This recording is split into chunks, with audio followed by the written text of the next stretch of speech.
ଆଜିର ଏହି hand washing ଡେରେ ଆପଣ ସମସ୍ତଙ୍କୁ ମୁଁ ସ୍ୱାଗତ ଜଣାଉଛି।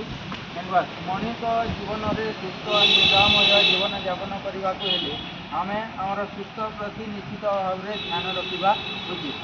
କେବଳ ଆମେ ସୁସ୍ଥ ଖାଦ୍ୟ ଖାଇଲେ ହେବ ନାହିଁ, ତା ସହିତ ଆମେ ଯଦି ଆମର ଶରୀରର ଯତ୍ନ ନେବା, ସଫା ସୁତରା କରିବା, ଆମର ପରିବେଶକୁ ମଧ୍ୟ ସଫା ରଖିବା, ତାହା ଦ୍ୱାରା ହିଁ ଆମର ଜୀବନ ସୁସ୍ଥମୟ ନିରାମୟ ହୋଇପାରିବ ହେଲା।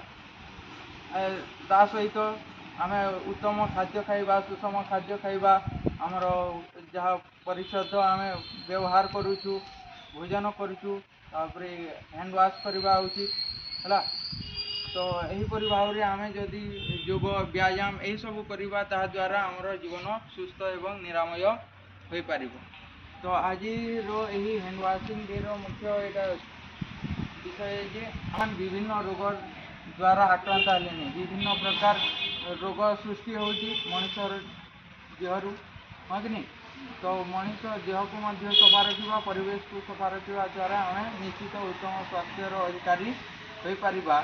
ତେଣୁକରି ଆମର ବିଶ୍ୱ ସ୍ତରରେ ୟୁନିସେଫ୍ ଦ୍ୱାରା ପ୍ରତ୍ୟେକ ବର୍ଷ ଅକ୍ଟୋବର 15 ତାରିଖ ଦିନ ବିଶ୍ୱ hand washing day, world hand washing day ପାଳନ କରିବା ପାଇଁ ତାହା ନିର୍ଦ୍ଧାରିତ କରାଯାଇଛି ଓ ପ୍ରତ୍ୟେକ ବର୍ଷ ତାହା ଏଇଟା ସୁରୁଖୁରୁ ଭାବରେ ପରିପାଳନ କରାଯାଉଛି।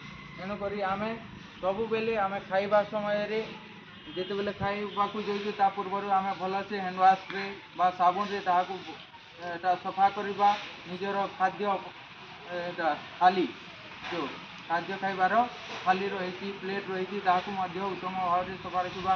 ଆଉ ଆମର କର୍ମଚାରୀମାନେ ଯେଉଁ ଅଛନ୍ତି ତାଙ୍କୁ ମଧ୍ୟ ଦେଉଛି ଯେ ଯେତେବେଳେ ରୋଷେଇ କରୁଛନ୍ତି, ତା ରୋଷେଇ କରିବା ପୂର୍ବରୁ ଯାହା ହାଣ୍ଡି ବ୍ୟବହାର କରୁଛନ୍ତି ତାହାକୁ ମଧ୍ୟ ଭଲ ଭାବରେ ପରିଷ୍କାର କରିବେ। ଆଉ ତାହା ବ୍ୟବହାର ହେଇସାରିଲା ପରେ ପୁଣି ଥରେ ସାନିଟାଇଜ୍ କରିକି ତାହାକୁ ଉତ୍ତମ ଭାବରେ ରଖିବେ। ଆଉ ରୋଷେଇ କରିଲେ ଆମ ଖାଦ୍ୟରେ ମଧ୍ୟ କିଛି ପ୍ରୋବ୍ଲେମ୍ ହେବ ନାହିଁ, ସୁଷମ ଭାବରେ ଆମେ ଖାଦ୍ୟ ଖାଇ ପରିପୃଷ୍ଟ ହୋଇପାରିବା ଓ କୌଣସି ରୋଗଗ୍ରସ୍ତ ହେବ ନାହିଁ ହେଲା। ତ ବର୍ତ୍ତମାନ ଆମେ ଦେଖିବା ଯେ କିପରି ଭାବରେ ଆମେ ହ୍ୟାଣ୍ଡ ୱାଶ୍ କରିକି ଆମେ କରିବା।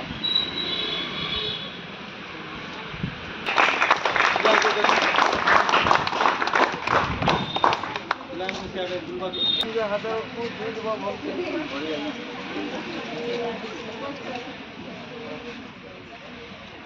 ତାପରେ ଆମେ ହ୍ୟାଣ୍ଡ ୱାଶ୍ ନେବା। ହ୍ୟାଣ୍ଡ ୱାଶ୍ ନେଇକି ପ୍ରଥମେ କ'ଣ ଦୁଇ ପାପୁଲିକୁ ଘର୍ଷଣ କରିବା ଭଲସେ। ଦେଖ ସମସ୍ତେ ଘର୍ଷଣ କରିବା ହେଲା। ତାପରେ ମଝିକୁ ନେଇ ଘର୍ଷଣ କରିବା। ତାପରେ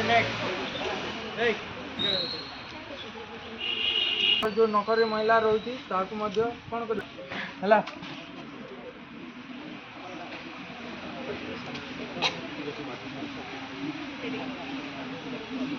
ତାପରେ ଏମିତି କରିସାରିଲା ପରେ କ'ଣ କରିବା,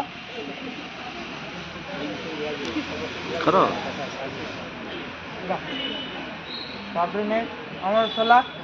ତାପରେ ଆମେ ଭଲସେ ତାହାକୁ ହାତ ଧୋଇଦେବା।